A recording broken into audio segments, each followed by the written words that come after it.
C'est ainsi que nous allons désormais nous installer chez vous tous les dimanches. Mesdames et messieurs, bonsoir. Bienvenue dans le décryptage sur E-Télé pour la nouvelle rentrée. Vous avez quelque peu constaté que le décor il a changé. Pour ce premier numéro de la rentrée, nous faisons un spécial, donc un décryptage spécial pour revenir un peu sur ce sujet abordé par les politiques et les éditorialistes. Il s'agit de la position du Bénin dans la géopolitique actuelle en Afrique de l'Ouest. Pour ce spécial, j'ai deux invités, comme je vous l'annonçais à l'issue du journal parlé tout à l'heure. J'ai d'abord M. Joël Ataï-Guédégbé, qui est expert en gouvernance. Bonjour M. Ataï-Guédégbé. Bonjour Mme Tobla, bonjour aux téléspectateurs. J'ai également avec moi le consultant politique Agapite Napoléon Mafricain. À lui, je dis bonsoir, puisqu'on s'est vu ce matin. Bonjour, bonsoir. Bonsoir, Zèle, bonsoir à tous nos téléspectateurs. Voilà, nous sommes donc là pour 52 minutes sur ce sujet, perspective 2023-2024, regard politique sur le Bénin dans la géopolitique actuelle en Afrique de l'Ouest. Alors, Monsieur Ataï-Guédégbé, je vais commencer peut-être par vous. Vous savez que le Bénin est aujourd'hui très positionné sur certains cas, notamment le cas nigérien après le coup d'État nigérien, la position du Bénin qui est très critiquée en raison de cette décision qui s'aligne derrière celle de la CEDEAO. D'entrée, je vais vous demander, vous, comment vous analysez ou vous voyez toutes ces critiques orientées contre notre pays dans cette position sur la crise au Niger? Je crois qu'il y a, merci, il y a forcément de la malveillance, mais il y a aussi beaucoup de bonne foi, parce que la guerre n'est pas, ou disons en tout cas un conflit armé, l'usage des armes annoncé comme une éventualité, en tout cas, ne va pas de soi. Et quand ça se rapproche de vous, j'imagine qu'il y a quand même lieu, et même les militaires se posent beaucoup de questions avant d'engager le feu, donc encore plus les civils qui forcément appréhendent ce qui pourrait advenir de l'usage de la force, du recours à la force. Non, au-delà de la bonne foi, des inquiétudes qui sont légitimes de part et d'autre de la frontière bénino-nigérienne, pour ne pas dire même dans la sous-région, il y a forcément de la mauvaise foi, puisqu'il est de bon ton d'exploiter ce qui peut être de l'ordre des failles dans l'énoncé d'une position, dans l'articulation d'une position qui ne va pas de soi. On aura observé depuis plusieurs semaines à quelle enseigne l'État béninois s'échine à préciser qu'il n'est pas en guerre contre, ou qu'il n'entend pas engager une guerre contre le peuple nigérien. Cela ne saurait avoir aucun sens d'ailleurs. Et si c'est l'État béninois, c'est forcément le peuple béninois, mais compte tenu des liens séculaires qui unissent nos deux pays, ma foi, il faudrait beaucoup de la coupe aux lèvres. Et moi, je me rassure partiellement par rapport à l'historique des relations entre le Bénin et le Niger, en pensant à un conflit plus fort. Le conflit lié à l'île de l'été en 1961 et qui a été dénoué devant la Cour internationale de justice, je crois en 2006, en tout cas par la volonté conjuguée des deux États, voire des deux peuples. Et donc si nous avons été capables de faire cet effort, j'imagine que pour moins que ça, on devrait trouver les voies et moyens. Et d'ailleurs, le président en exercice de la CEDEAO, le président Macky Sall, un autre président de la sous-région du Sénégal, se sont fait fort de rappeler quand même qu'au-delà de ce qui a été annoncé, des tractations en cours, voire très précisément des discussions ont lieu avec la junte au pouvoir au Niger. Mais tant que les gens se parlent, quelle idée de penser à la fatalité de l'usage de la force. J'imagine que c'est pour ne pas y recourir que tous ces efforts, que toutes ces tractations ont lieu. Évidemment, tout ne s'annonce pas, tout ne se dit pas. Et forcément, il peut y avoir des inquiétudes dues à ce silence-là, dues peut-être à une communication qui a du mal à s'articuler sur les enjeux, la réalité de ce qui peut nous opposer au Niger aujourd'hui. D'accord, donc vous comprenez quelque peu cette posture du Bénin? elle est difficile à soutenir. Non, pas en termes de soutien, mais... Non, je me mets à la place des dirigeants. Vous savez, la critique est facile, l'art encore plus difficile. Le Bénin n'a pas toute la latitude de la décision à la matière. Nous appartenons à un grand ensemble et nous nous réclamons des valeurs démocratiques. Et ce faisant, que ce soit le Niger ou que ce soit le Pérou, dès lors qu'il y a rupture de l'ordre constitutionnel, il va sans dire que cela va à l'encontre des valeurs que nous prônons, que nous soutenons, auxquelles nous nous référons.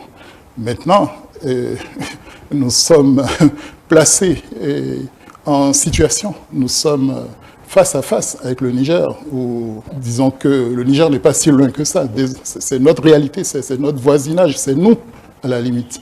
Et donc, ce type de décision ne va pas de gaieté de cœur. Mettez-vous à la place des Nigérians. Ils ont 1000 km de frontières. Mais au-delà de la réalité géographique, il y a la réalité historique, ethnique. Les peuplades ou les peuples Haoussa sont de part et d'autre. Il y a une interpénétration très forte. Et les familles bénino-nigériennes sont nombreuses. Je n'ose imaginer ce qui serait le cas entre le Niger et le Nigeria. Au fond, à notre corps défendant, où nous nous surprenons à découvrir à quel point nos pays sont fortement imbriqués les uns dans les autres, à quel point les intérêts économiques des uns entraînent ou peuvent influer sur ceux des autres. Au fond, nous formons une même réalité. Et je n'ose pas dire une même entité pour l'instant. Et donc, on ne prend pas ce genre de décision de gaieté de cœur. Peut-être que de temps à autre, il y a des coups de menton pour balayer cette odieuse junte, ces odieux militaires. Mais ça, c'est ne pas avoir c'est ne pas avoir le sens des responsabilités. Quand on est responsable, on ne prend pas ce genre de décision et on ne l'assume pas, encore moins, de gaieté de cœur. J'imagine le tragique pour les dirigeants qui sont en première ligne dans cette affaire, au moins ceux du Nigeria et ceux du Bénin. Et de l'autre côté, le Niger peut se féliciter, peut se targuer d'avoir d'autres pays qui ont moins de fermeté à son endroit. Mais nous nous trouvons de plein pied dans une réalité complexe. Et on dit souvent l'ennemi de mon ami est mon ennemi, mais on ne devrait même pas raisonner en termes d'ennemi, vous voyez. Donc, qu'est-ce qu'il faut pour décrire exactement la situation et comment se sortir surtout de ça. Le statu quo n'arrange absolument personne. Il ne ferait qu'envenimer les tensions. Et très directement, le Bénin a subi une représaille en bonne et due forme de la part du Niger qui a dénoncé un accord de coopération militaire que nous avions négocié avec lui l'année dernière, notamment pour bénéficier de l'expérience militaire du Nigeria dans la lutte antiterroriste.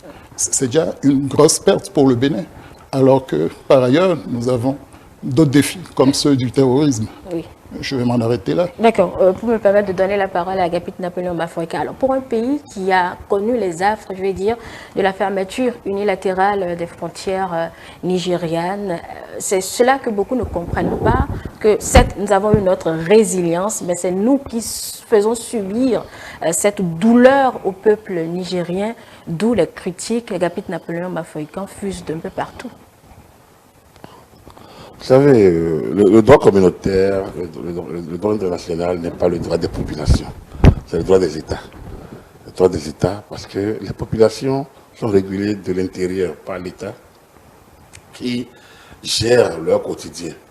Or, le droit international régule les relations entre l'État. Et donc, lorsqu'il doit avoir une corrélation ou un impact de la manifestation des relations que nous avons au niveau international, au niveau sous-régional, et que ça doit agir sur les populations.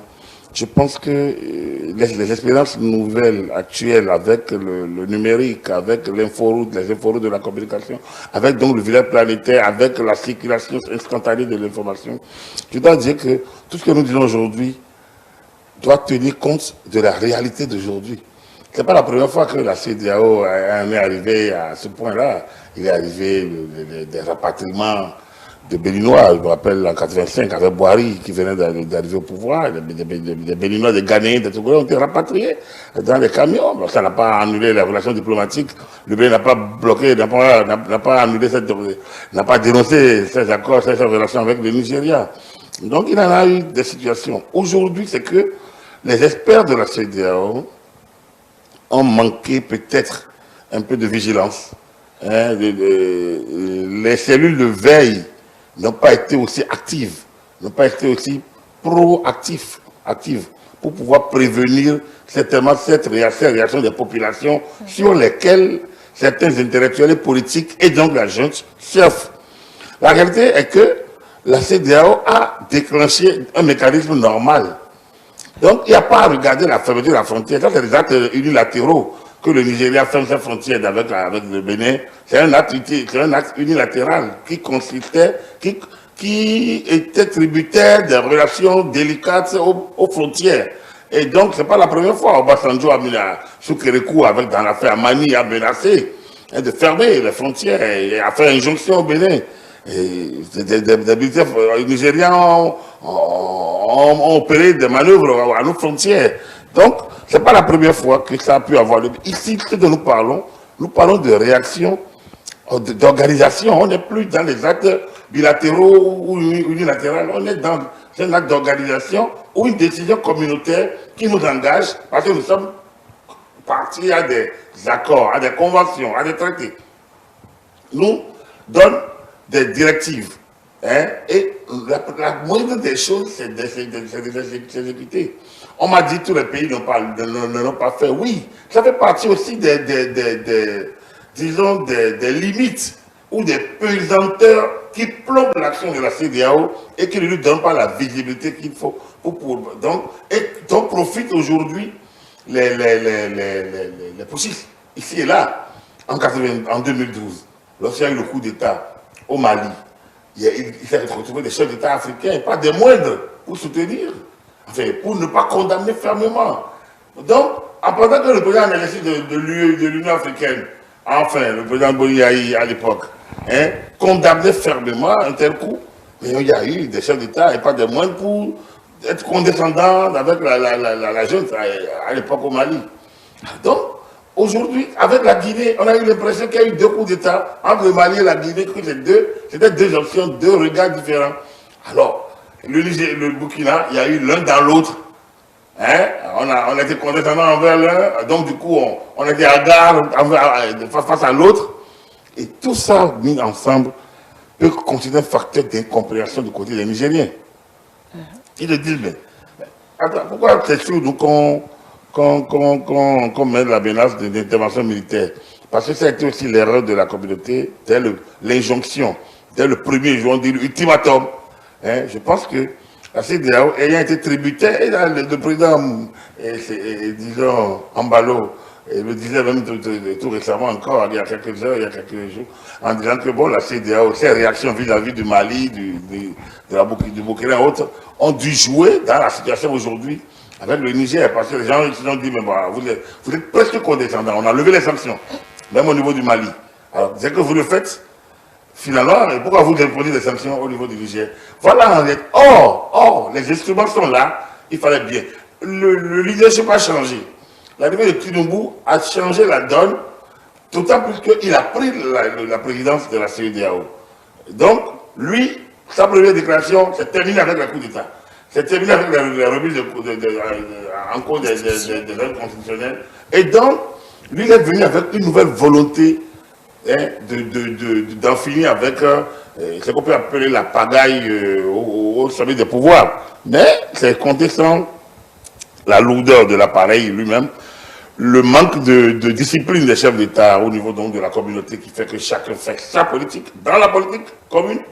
Et donc, on n'a pas toujours le même regard sur les situations. Et là, le président Talon, qui a toujours été très prudent au niveau donc des relations, disons, de voisinage très calculé, mesuré, a, disons, suivi la ligne qui est la ligne normale, c'est-à-dire la ligne de la CEDEAO. Et alors, a reçu le Baudé, pour une fois que le Bénin s'engage, on trouve que c'est nous qui exagérons. Exactement comme ce fut le cas avec le président Soglo en 1914, comme je l'ai dit, avec la dévaluation du franc CFA. On dit non, c'est Soglo qui a fait. Il est le premier à signer. Il a forcé les autres. Donc, au même moment aujourd'hui, on dit ah oui, mais les autres n'ont pas... Justement, aujourd'hui, on voit le Bénin comme le porte-parole pratiquement de la CEDEAO, ou bien l'émissaire même de la CEDEAO dans la sous-région. Non, le Bénin respecte sa signature.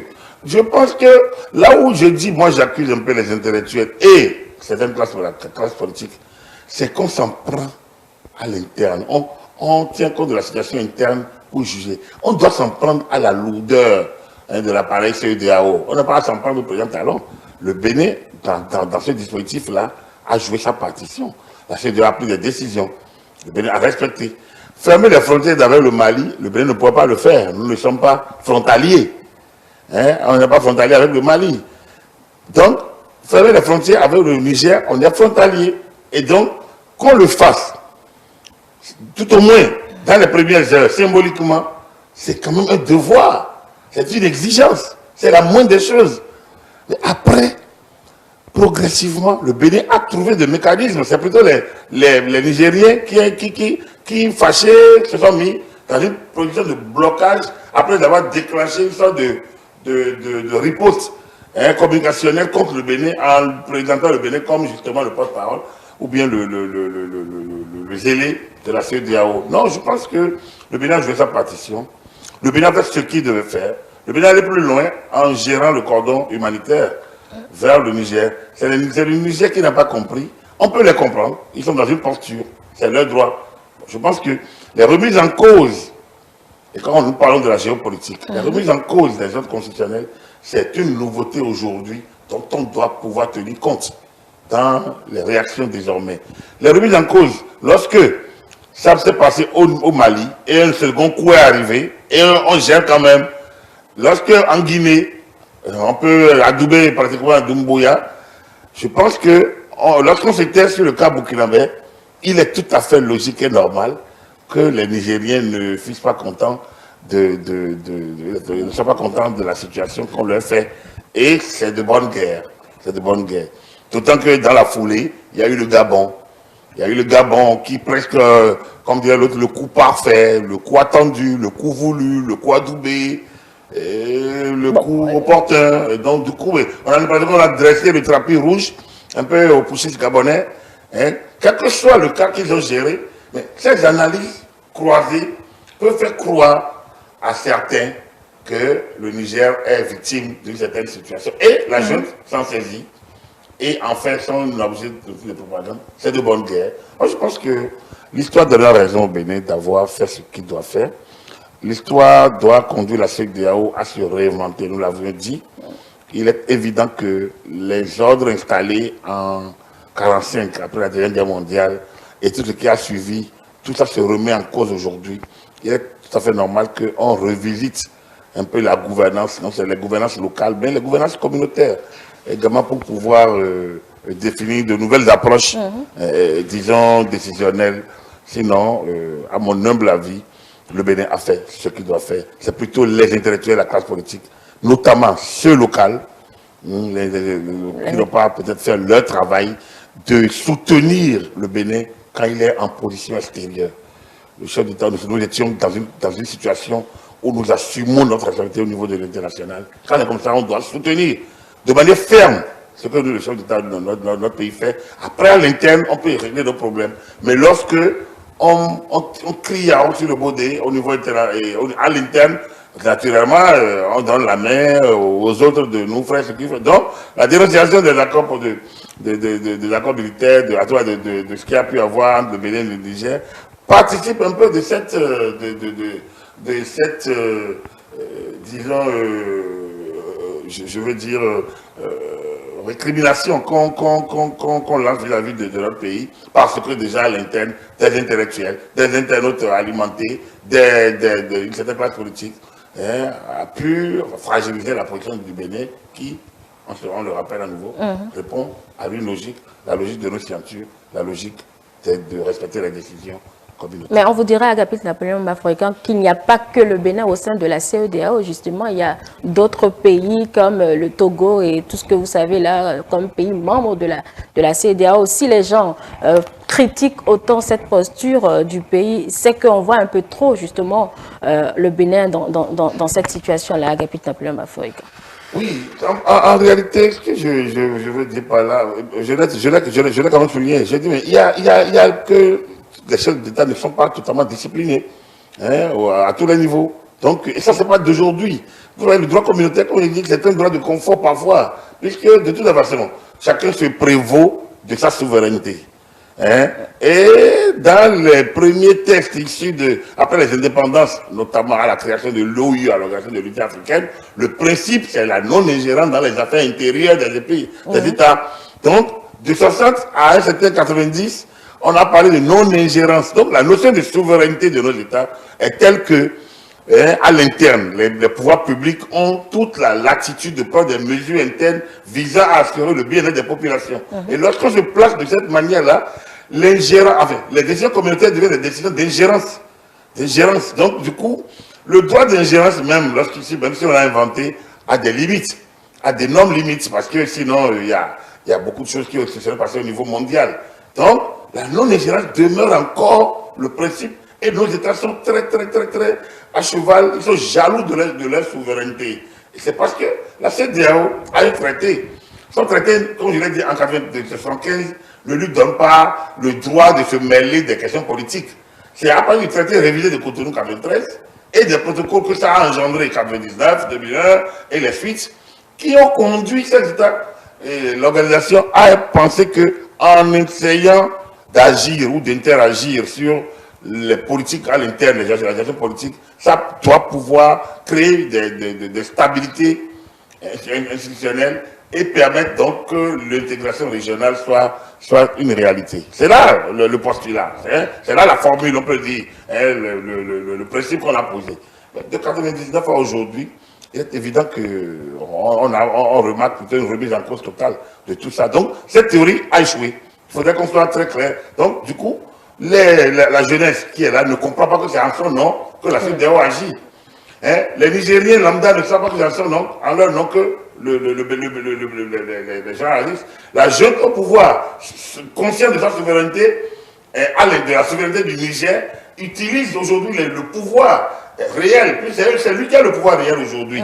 J'ai entendu quelqu'un ce matin dire que Bazoum a perdu la légitimité, même si on ne peut pas la mesurer du point de vue institutionnel, le pouvoir appartenant au peuple, et le peuple n'est au pouvoir que dans les lieux. Il y a une réalité aujourd'hui que les Nigériens donnent toute l'apparence de s'accommoder du coup d'État. Parce qu'ils ne manifestent pas. Donc je dis, donnent l'apparence de s'accommoder du coup d'État. Non seulement qu'ils ne manifestent pas, mais c'est qu'il y a des mouvements de soutien à la junte du matin au soir. Donc, quand on s'en tient à cela, et on peut dire, on ne peut pas faire le bonheur du peuple nigérien contre le Niger.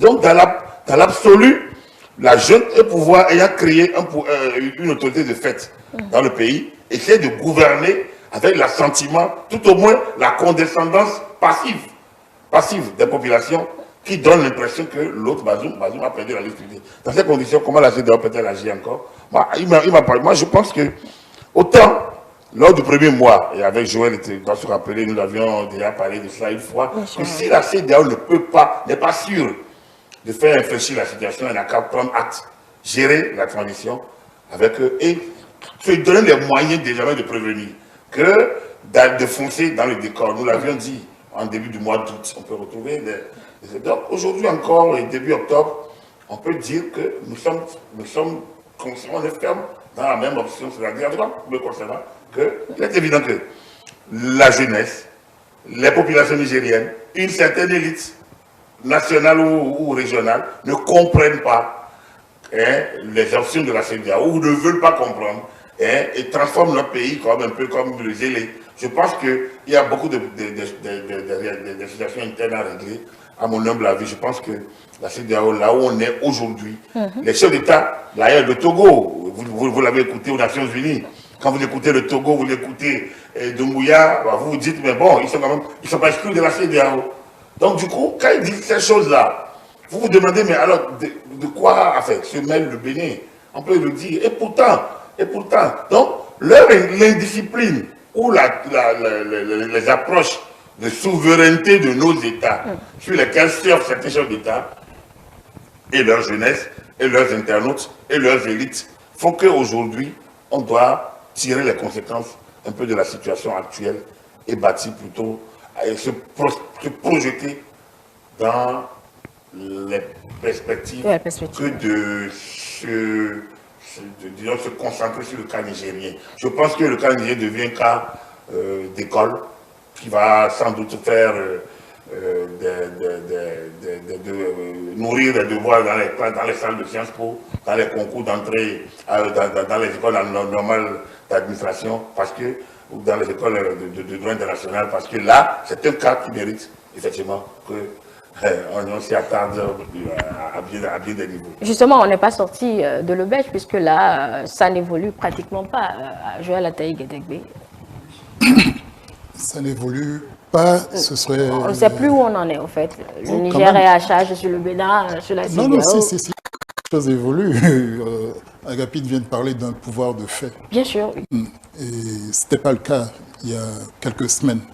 La situation était un peu mitigée. On parlait de réunion de d'état-major. Oui, d'abord de prise d'otage, de nécessité d'aller libérer un président pris en otage. Les mots étaient choisis. On ne parlait pas de coup d'État. Au départ, oui. Et ensuite, les états-majors se réunissaient, planifiaient manifestement une intervention imminente.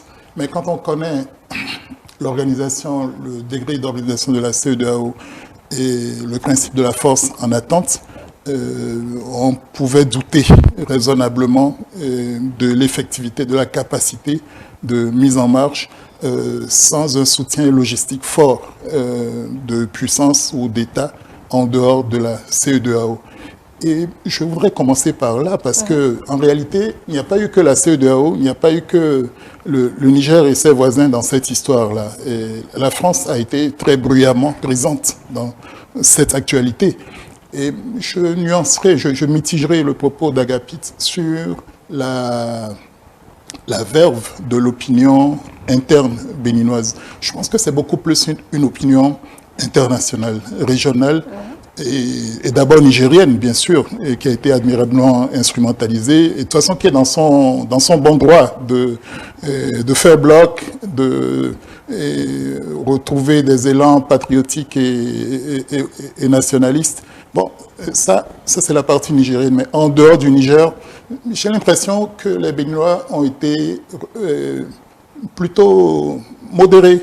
La classe politique a mis du temps à se prononcer et l'a fait ou a essayé de jouer sa partition. Il y a ceux qui ne sont pas au pouvoir, donc qui peuvent prendre le contre-pied et qui peuvent dire il n'est pas bon qu'on intervienne, qui peuvent le dire à mots crus.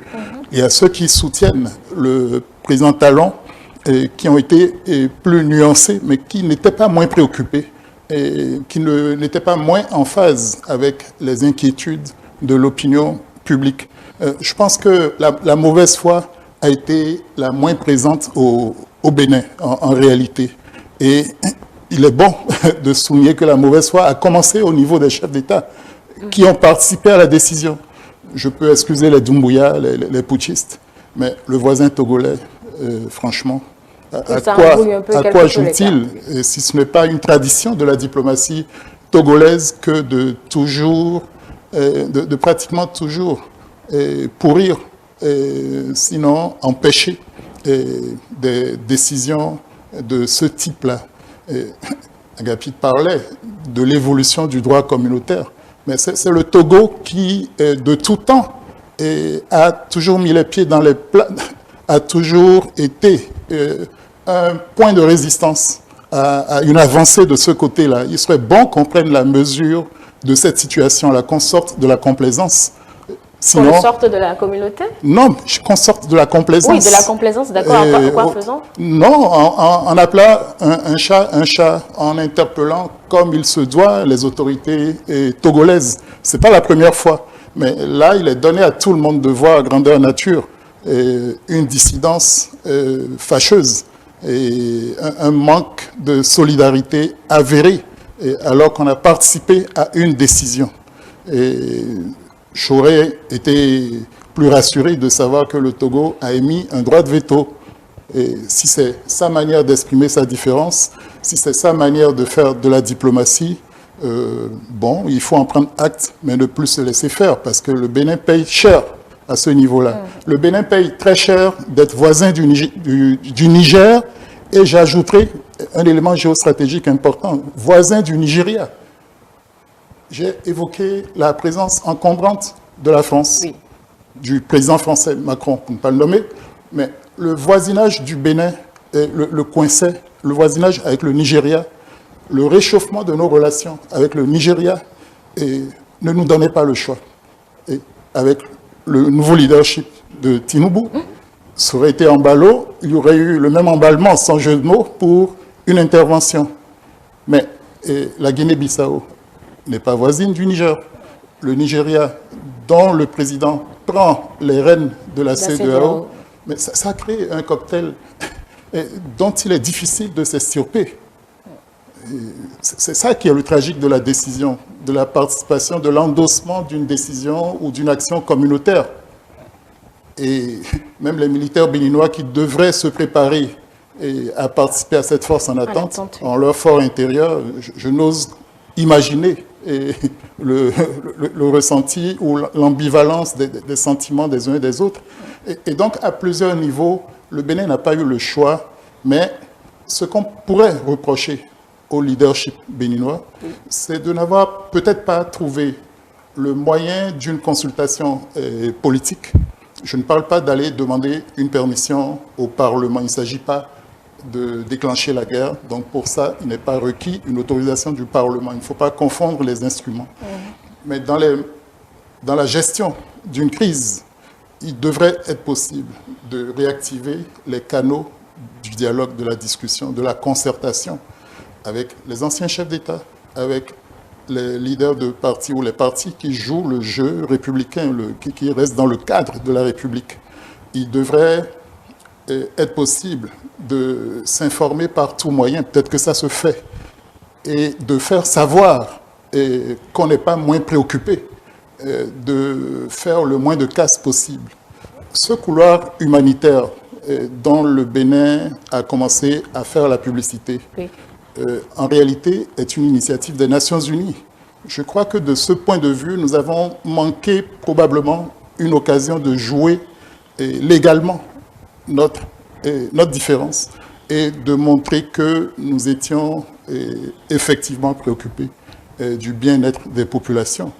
Le Bénin a essayé de se rattraper, mais chacun sait le bébé qu'on lui a fait dans le dos à partir du port de Lomé.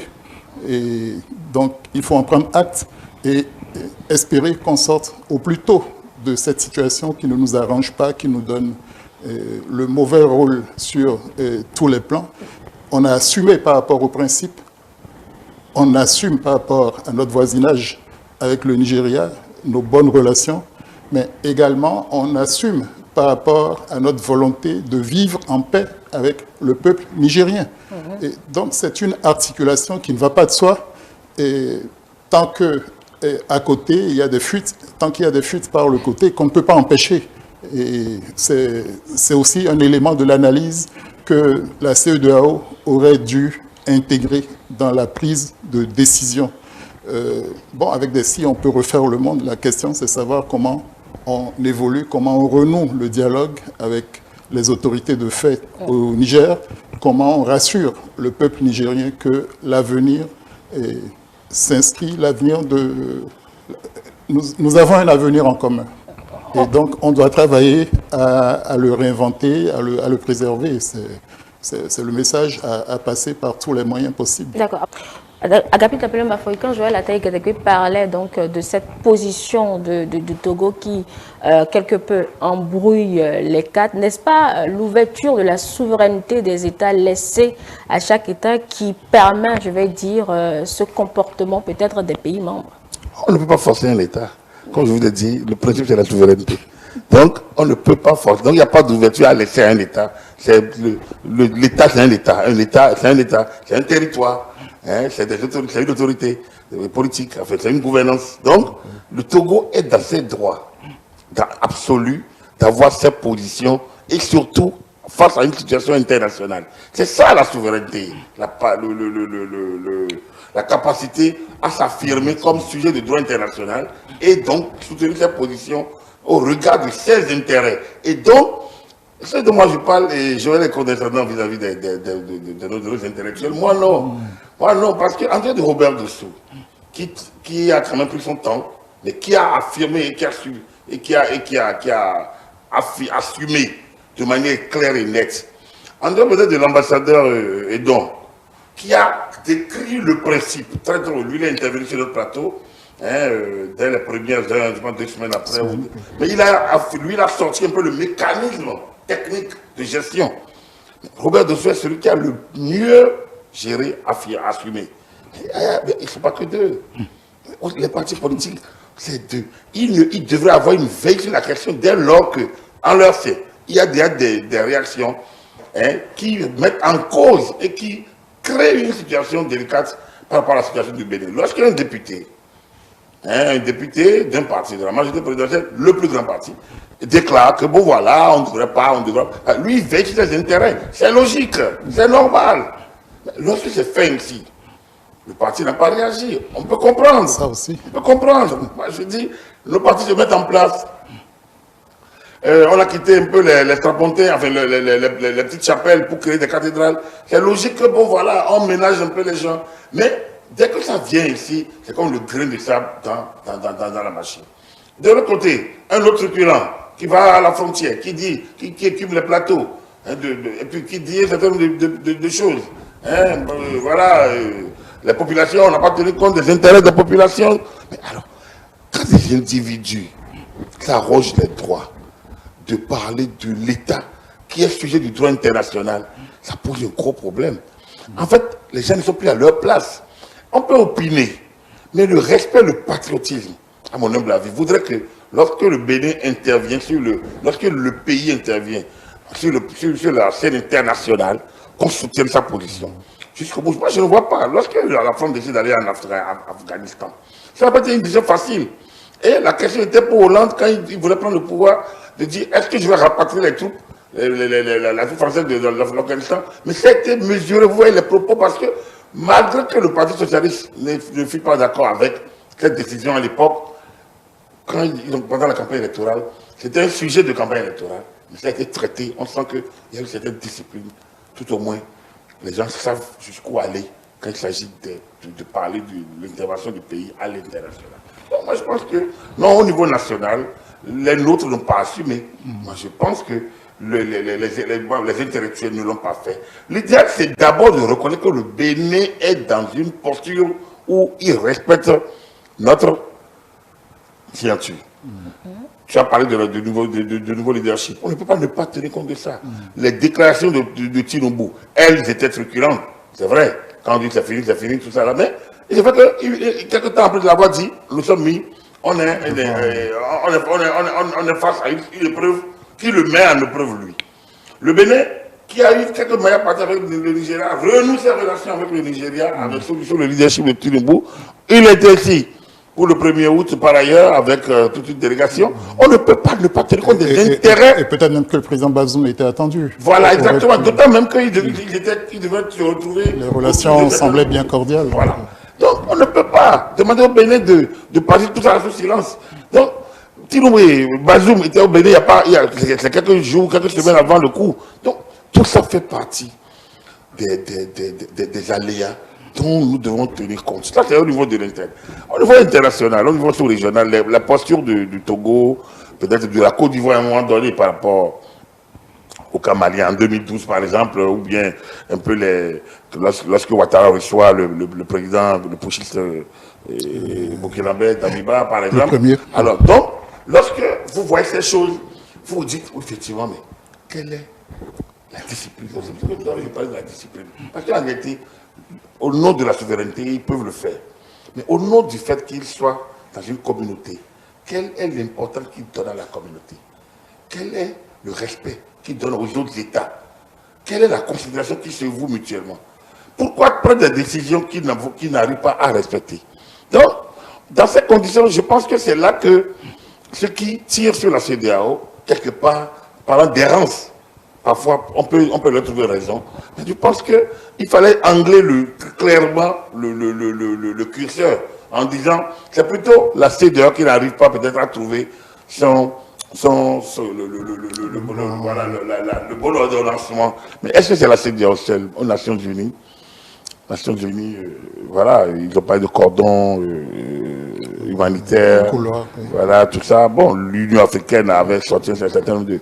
Alors que tout ça, c'est une architecture bâtie depuis les Nations Unies jusqu'à la CEDEAO, et qu'il y a une cohérence à l'intervention. Et la CEDEAO n'a rien fait, n'a rien outrepassé. Donc, quelque part, je trouve que toutes ces institutions-là sont en crise. Pour dire clairement que le Togo, que je n'accuse pas. Moi, je dis que c'est une question de souveraineté. Donc, moi, je n'ai pas fait de la leçon ou de la morale aux Togolais dans l'absolu, hein, aux Ivoiriens dans l'absolu. Parce que j'estime que, bon, au nom de leur souveraineté et de leurs intérêts, il faut ce qui leur plaît. C'est de bonne guerre.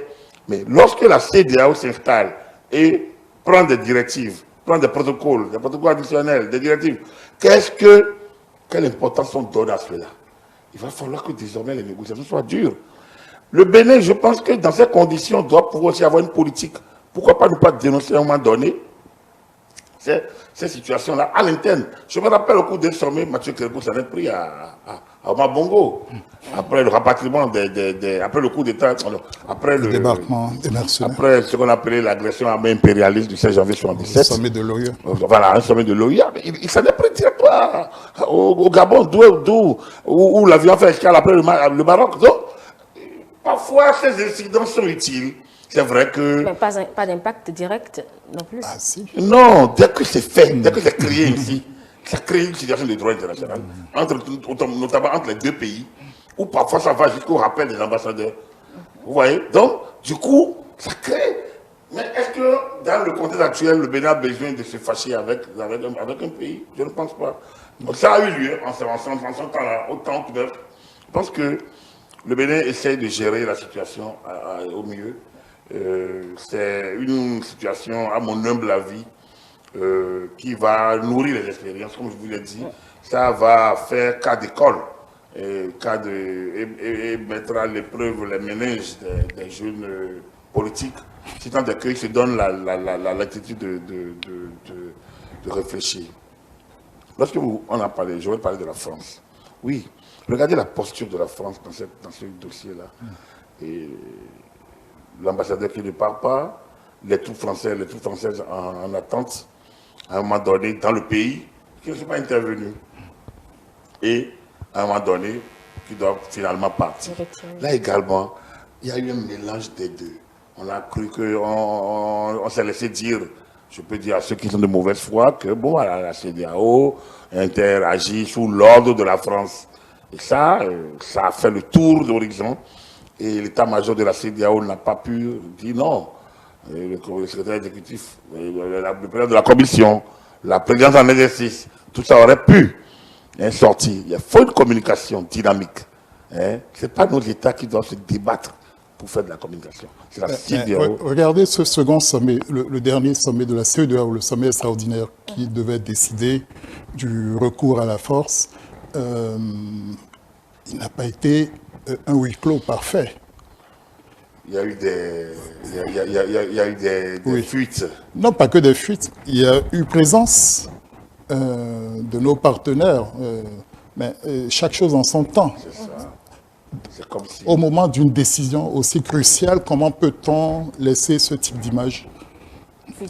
C'est comme si on répond aux ordres de... Oui, comme si on agit sous les qu'on ait assisté, oui. Voilà. C'était fâcheux. C'est fâcheux. En fait, donc, voilà un peu. Je pense que la CEDEAO, en tant qu'organisation, mérite... Mais comme je le dis, c'est pas que la CEDEAO, c'est un peu au niveau mondial. C'est l'ordre mondial même qui a remis en cause, globalement, comme je l'ai dit, les équilibres, ou bien l'équilibre, ou bien l'architecture bâtie après la Deuxième Guerre mondiale sur le socle. L'ONU, je pense que les aménagements faits depuis lors, je pense que tout ça s'écroule. Tout ça s'écroule parce que ça se fatigue. Et il est important que le monde réfléchisse. Donc l'état-major mondial Et ça, c'est beaucoup dire, mais il faudrait que nous réfléchissions à un nouvel ordre mondial.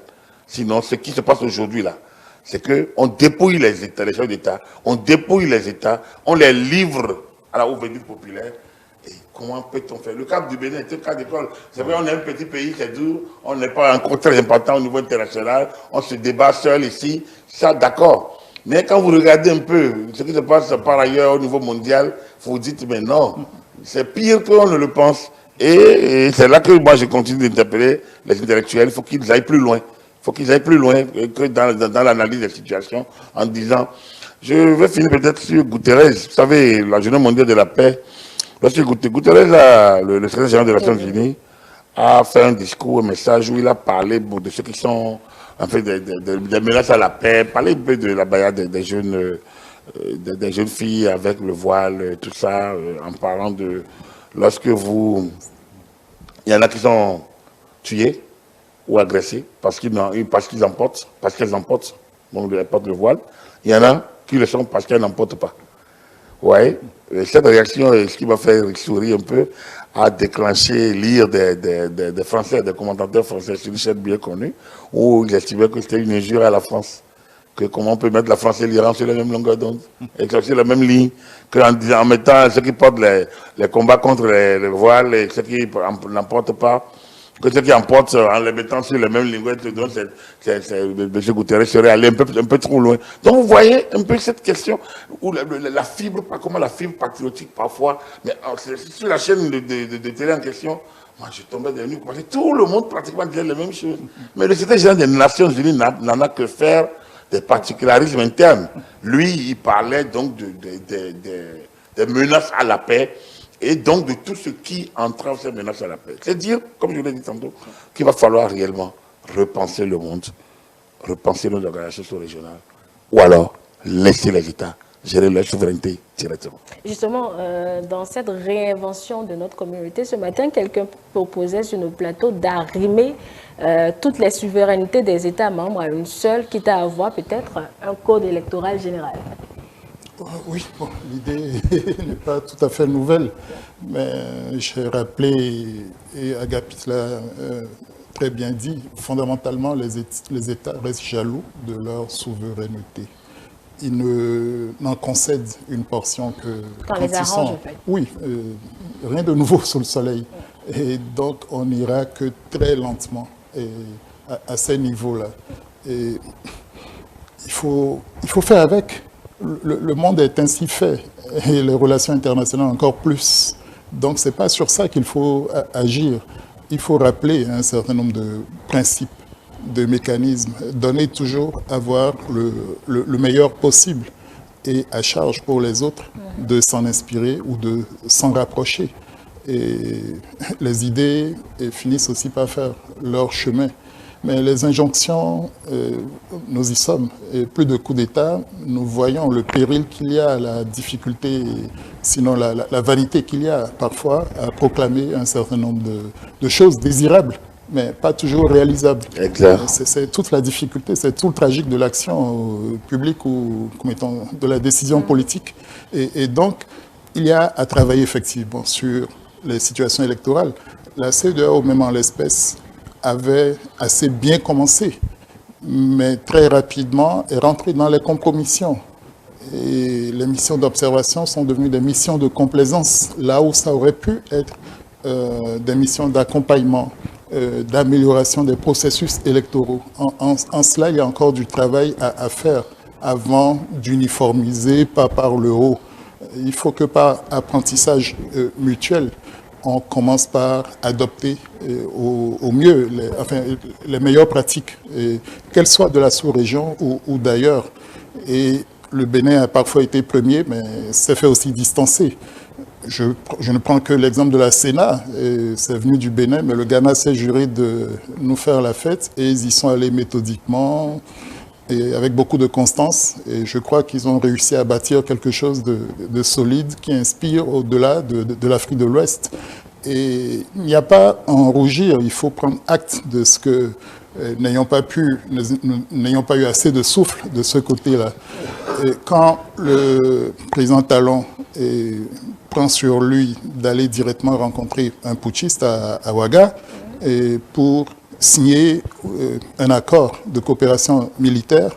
Ce n'est pas seulement le réalisme, c'est le bon sens qu'il exige et l'effort de faire preuve, enfin de laisser la vanité, de laisser la fameuse souveraineté de côté, là où ce n'est que... ça ne peut être que dommageable. Les États sahéliens, ou les peuples plus précisément du Sahel, ont la fâcheuse impression que dans leurs difficultés, avec les affres du terrorisme, ils auraient été abandonnés, ils auraient comme subi le désintérêt des pays côtiers. Et oui, on pense souvent que ça n'arrive qu'aux autres, et nous y sommes. Le Bénin, humblement, a été voir le Niger l'année dernière pour essayer d'en apprendre sur leur expérience qui s'avérait à peu près la meilleure jusque-là dans la lutte contre le terrorisme. Personne n'a vaincu cette histoire-là pour l'instant, mais plus que jamais, l'intégration au niveau du renseignement va s'imposer si on veut être efficace. Ce qu'on a essayé de faire au niveau du golfe de Guinée et contre la piraterie maritime, en mutualisant les moyens, en échangeant les informations, il faut pouvoir le faire maintenant onshore, et vraiment souffrir qu'il y ait du droit de suite, qu'il y ait des opérations conjointes, qu'il y ait de la couverture aérienne, ainsi de suite. Et l'initiative sécuritaire, l'initiative ouest-africaine de sécurité, qui avait commencé à se mettre en place avec les pays côtiers, et sa raison d'être, elle a besoin de moyens. Au début, elle a voulu compter sur ses propres forces, et on a l'impression qu'avec l'échec du G5 Sahel, de tout ce qui a été fait au Mali, il y a eu comme une présence encombrante encore. Peut-être une disponibilité un peu trop voyante de la France, pour ne pas la nommer. Ce qui a eu le don de braquer encore les Sahéliens, notamment les Burkinabés, qui en moins de 24 heures ont remis en cause leurs signatures, leurs engagements, et pris au dernier sommet de l'initiative d'Accra de mutualiser le renseignement. Mais on ne va pas s'en sortir sans ces outils de bon sens, d'efficacité. On ne va pas réinventer la roue. Et donc, il faudra reprendre les choses là où elles ont été laissées en route, et là où on a périclité, là où on n'a pas su communiquer, là où on n'a pas su se comprendre. Il ne faut pas cesser de chercher à renouer les fils du dialogue, sans complaisance, être ferme sur les principes, mais souple dans leur mise en œuvre, dans la recherche d'un vivre ensemble commun. C'est de ça qu'il s'agit pour que, enfin, l'espace CEDEAO soit vivable, soit désirable pour les populations. Aujourd'hui aussi, on assiste à une espèce de différenciation, de distanciation des populations par rapport à leurs dirigeants. Tout ça, toutes ces coupures-là, explique que la mauvaise foi élise facilement son quartier. Nos assemblées nationales sont paresseuses au niveau de leur commission des affaires étrangères, de la défense et de la sécurité. Quel est le travail, quelle est la réflexion qui s'y fait? Quelle est l'articulation en termes d'échange d'informations avec le reste des corps sociaux? Et donc, au moment où nous sommes en situation de crise, on se rend compte que pratiquement tout ça n'est pas opérationnel.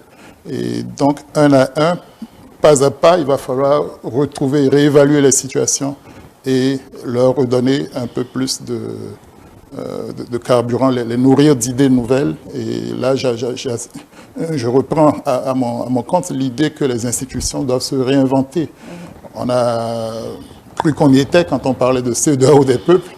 Au début des années 2000, malheureusement, on n'a pas beaucoup avancé. Il suffit d'aller à Ilakondi, à Craquet et autres là pour se rendre compte que les vexations, c'est pour les populations. Au niveau des passages, encore, je ne parle même pas du droit de s'établir pour travailler. Les Nigérians souffrent au Ghana pour se voir reconnaître le droit de travailler, ainsi de suite. Donc, il y a encore place pour réinventer une intégration ouest-africaine. La CEDEAO, soit dit en passant, est bizarrement et malgré tout l'institution la mieux aboutie de ce point de vue.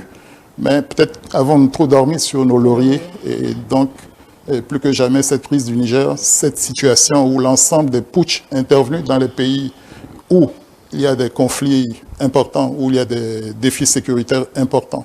Un putsch qui se légitime parce que peut-être venant aussi en réponse à une espèce de coup d'État civil, et je pense à la Guinée, tous ces nouveaux putschs-là ont eu le don d'avoir trouvé un terreau fertile avec la situation concrète que vivaient ces pays-là.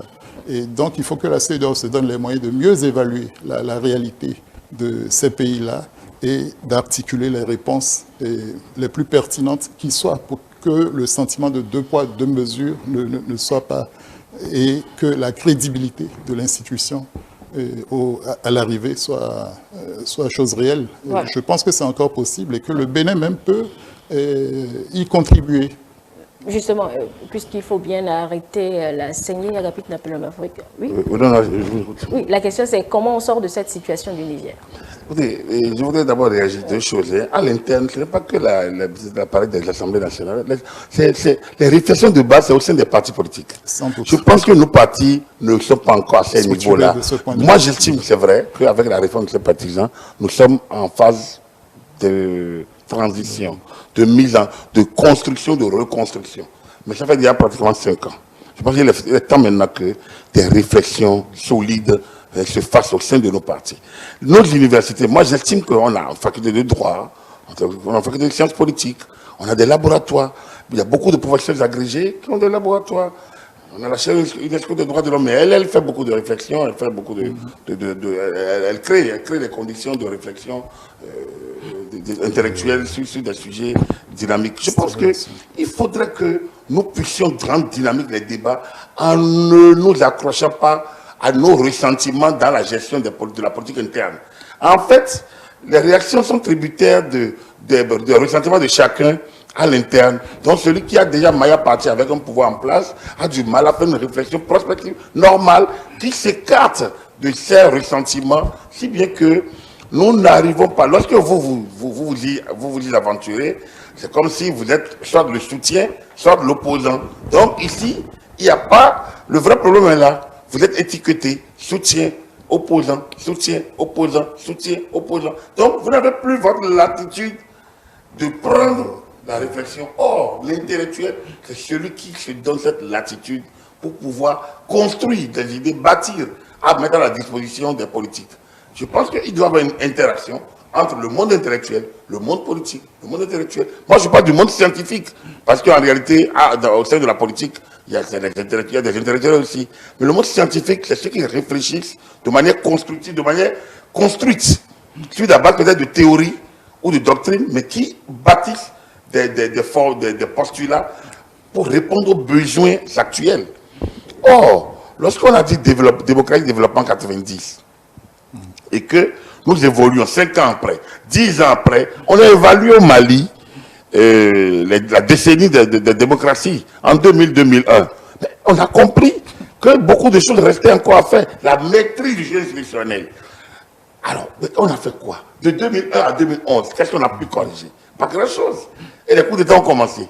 Et de 2011 aujourd'hui à 2020, on n'a pas pu. Donc, on est dans des théories, que ce soit le protocole additionnel, le protocole de 99, l'additionnel de 2001, pour ne rester qu'à la CEDEAO. Mais quand on reste même la charte de l'Union africaine, le passage de l'OUA à l'organisation de l'Union africaine à l'Union africaine, on n'a pas évolué autrement. On a changé les organes. On a mis en place c'est vrai, il y a beaucoup de réflexions, il y a beaucoup de communiqués bien construits, de condamnations, de suspension immédiate avec effet immédiat. Mais après, on aboutit à quoi? Est-ce que la géostratégie, est-ce que la géopolitique, les situations à l'interne ont évolué? Non, ça n'a pas évolué. Les populations, il y a une sorte de fossé qui s'est créé progressivement entre les populations et les dirigeants. Avant, sous les régimes de partis uniques, et je n'en fais pas l'apologie, il y avait une sorte d'émulation. D'émulation et qui créait une sorte d'alliance. Et les putschistes du Nigérien l'utilisent à bon escient. Le capitaine Traoré au Mali et au Burkina l'utilise à bon escient. On se croirait au temps de Thomas Sankara. Donc, il y a ça. Et les discours de Doumbouya sont repris en boucle, tout comme celui des affaires étrangères de Burkina Faso. Tout ça est repris par les chaînes locales parce qu'on estime qu'ils sont des héros, ils sont allés aux Nations Unies pour dénoncer l'ordre mondial existant. Pendant qu'on y est, et parlant du Togo, il y a une initiative à laquelle on n'a pas fait assez attention. Et la réunion des ministres des Affaires, de certains ministres des Affaires étrangères, ouest-africains, est-africains et autres, là, sous l'égide du ministre togolais des Affaires étrangères. La réunion a eu lieu à Lomé. Il y avait des pays aussi divers que l'Ouganda, la Tanzanie, le Burkina, enfin ceux du Sahel là, qui contestent déjà l'ordre établi au niveau de la CEDEAO. Donc il y a eu comme une tentative, il y a même une revendication. Exactement, d'une nouvelle vision. Absolument. Et donc d'un écartement déjà. Et vu ainsi, ils jettent un pavé dans la... Enfin, ils mangent dans le même plat que ceux qui aujourd'hui... En surfant sur les opinions. Il y a ça. Il n'y a qu'au niveau de la CEDEAO elle-même. Donc, on en a parlé tantôt. Donc, lorsque le Nigeria ferme ses frontières unilatéralement avec le Bénin. C'était quasiment une déclaration de guerre qui aurait dû être condamnée. Et là, on ne peut pas se sentir dans la CEDEAO. Alors, on a parlé de libre circulation des personnes et des biens. On a parlé de CEDEAO des peuples. Et là, lorsque ça arrive comme ça, lorsque sous la bannière du terrorisme ou bien sous disons, la Libye terroriste, alors qu'au niveau de l'UEMOA, on est habitué à voyager, même par avion, avec nos cartes internationales. On demande qu'on revienne au passeport. Et non, au sein même de l'espace UEMOA, c'est une remise en cause de ces facilités, de ces évolutions qui font que les populations, à la base, ne se sentent plus totalement concernées par ces décisions qui se prennent dans des salons feutrés avec des experts en costume. Nous les sommes. Bon, donc, qui voyagent parfois dans les avions accueillis avec des véhicules blindés. Bref, on a l'impression qu'il y a un fossé, qu'il y en a qui ne vivent pas les mêmes réalités. Or, je ne pense pas que c'est la chose de mauvaise foi. Ils pensent ce qu'ils préconisent, ils pensent que c'est pour le bien des nations. Donc, il y a nécessairement cette nécessité. Comment s'en sortir avec Oui, c'était la question. Si, moi je pense que il faut déjà qu'au niveau, quand j'ai dit que ces organisations doivent se rebâtir, je pense que j'ai regardé un peu la mise en place de la communauté de charbon et de l'acier, on a vu un peu la communauté économique européenne, l'Union européenne, comment tout ça a évolué. Mais moi je pense qu'à des moments donnés, il faut essayer de voir chez l'autre ce qui marche. Il va falloir soumettre, pour moi, je suis convaincu que pour que certaines politiques fonctionnent au niveau communautaire, il faudrait qu'on soumette certaines questions au référendum, à la validation des peuples souverains dans nos États. Il faudrait peut-être retrouver, au niveau communautaire, quelles sont les questions dont on peut laisser la gestion directement au niveau communautaire. Donc, lorsque les populations valident, ça veut dire que la souveraineté, nous avons souverainement accepté de renoncer à une partie, je vais me répéter, de notre souveraineté au profit de la communauté, au profit du droit communautaire. Et là, il faut aller demander l'assentiment du peuple souverain. Donc, première chose, pour moi, il faudrait que certains sujets soient, surtout la question de gouvernance, la question centrale liée à la gouvernance notamment, parce que c'est ça qui fâche toujours.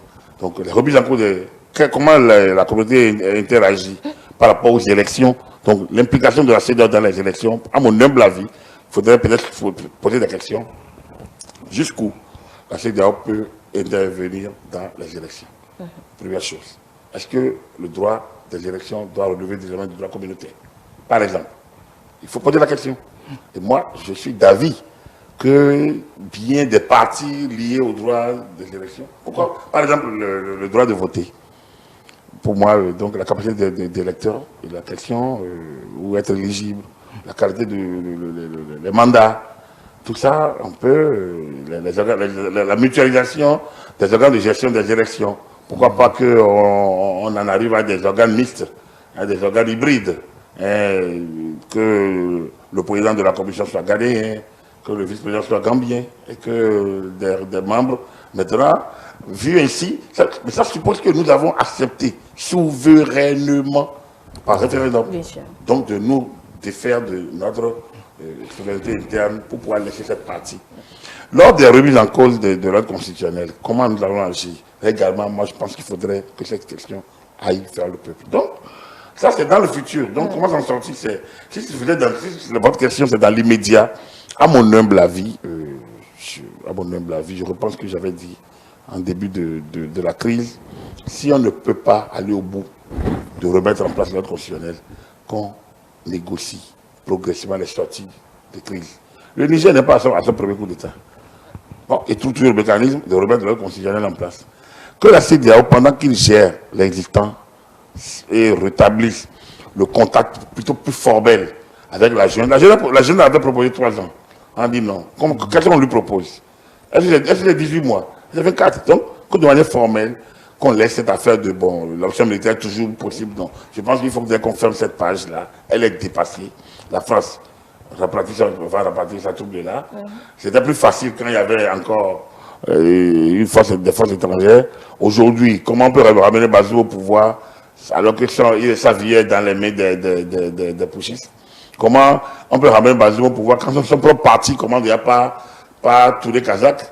Comment peut-on ramener Bazoum au pouvoir? Proposer une transition. Voilà. Donc, du coup, on est dans une situation où il est évident que la CEDEAO doit plutôt maintenant comprendre que le cas nigérien lui a échappé, et aller plutôt aux négociations avec la junte, faire en sorte que tout ce qu'on a pu casser soit rétabli et qu'elle-même maintenant vise à travailler pour la durée. C'est-à-dire quoi? Profiter de toutes ces expériences, les remises en cause des décisions par des États comme les Togo, parfois comme le fait la Côte d'Ivoire, la question du leadership, qu'ils reviennent sur tout ça pour rebâtir plutôt la nouvelle organisation. Je pense qu'on ne va pas se plaindre de ce qui nous arrive. Laissez-vous trébucher, vous regardez là où vous avez trébuché, vous voyez peut-être la cause. Si vous ne réglez pas la cause, les mêmes causes produiront encore demain les mêmes effets. Donc, du 26 juillet au 1er octobre, il y a eu beaucoup de choses sur le cas nigérien. Je pense qu'il faut considérer aujourd'hui que nous sommes le 1er octobre et que sortir de la crise nigérienne pour la CEDEAO, pas pour le Bénin. Le Bénin n'est pas en conflit avec le Niger, n'est pas en crise avec le Niger. Les putschistes ont leur logique et récupèrent des situations. Des nôtres qui ont des intérêts là-bas utilisent tout ça aussi à leur compte. C'est de bonne guerre, dira-t-on. Donc, autant prendre acte de ces réalités-là qu'on ne peut pas contourner et bâtir dans la durée. Donc, pour moi, il faudrait qu'on puisse reprendre la main. Et reprendre la main, c'est le président Tinubu et le président de la commission de l'UEMOA, de la CEDEAO lui-même, le Nigérien. Donc, du coup, qu'ils essayent clairement de donner une nouvelle feuille de route, qu'on laisse la force militaire l'attendre de côté et qu'on clairement qu'on retourne voir les Nigériens en bâtissant les autres, comme les Burkinabés, les Maliens, reprendre contact avec eux pour que l'isolement qu'on semble constater aujourd'hui, que autour de la CEDEAO, enfin que l'Union sacrée se fasse contre le terrorisme au niveau sous-régional, contre les actes d'agression au niveau sous-régional, que nous reprenions les accords d'où on les a laissés, mais qu'on travaille pour la sécurité internationale et la cohérence au niveau des frontières. Je pense que, vu ainsi, la CEDEAO peut peut-être reprendre son espoir que d'ici 5 à 10 ans, elle trouvera l'alchimie, peut-être pour être enviée, peut-être pourquoi pas l'Union africaine ou pas les Nations Unies. Voilà, oui, Joël Akaï-Godagbe, vos pistes de solutions à vous, on ne part. Non, on ne va pas réinventer la roue. Beaucoup a été fait, fondamentalement, reprendre l'ouvrage là où on l'a abandonné. Je pense qu'il y a de bonnes choses à sauvegarder et il faut s'interroger, il faut s'évaluer, sinon on ne progresse pas. Il y a un chantier fondamental au plan politique, au plan symbolique, c'est celui de la monnaie. Et on a beaucoup reculé. Et ça peut, à terme, ne pas reprendre ce chantier-là peut faire que la communauté va se désintégrer complètement avec ce que l'Alliance pour des États sahéliens qui se met en place là-bas. C'est sûr que c'est une alliance plus pour la solidarité défensive. Mais le Niger aujourd'hui, et cette crise aussi doit nous apprendre et que nous devons en tirer des leçons. Nous devons même pouvoir nous inspirer de certaines actions qui ont été menées au Niger et au plan de leur sécurité énergétique. Ils ont fait quelque chose d'extraordinaire. Et on voit aussi que de ce point de vue, la souveraineté est une chose qui ne se négocie pas et sur laquelle on doit veiller, notamment sur ces matières-là. Et malgré la coupure de l'interconnexion avec le Nigeria, la manière dont le Niger s'active pour s'en sortir est admirable au strict plan de la fourniture énergétique. Je ne parle pas de résistance aux sanctions. Donc, il y a beaucoup de petites choses que nous avons abandonnées. Et puis, arriver à se parler franchement. Évidemment, tous ne sont pas élus de la même façon. Tous n'ont pas la même vision de la démocratie.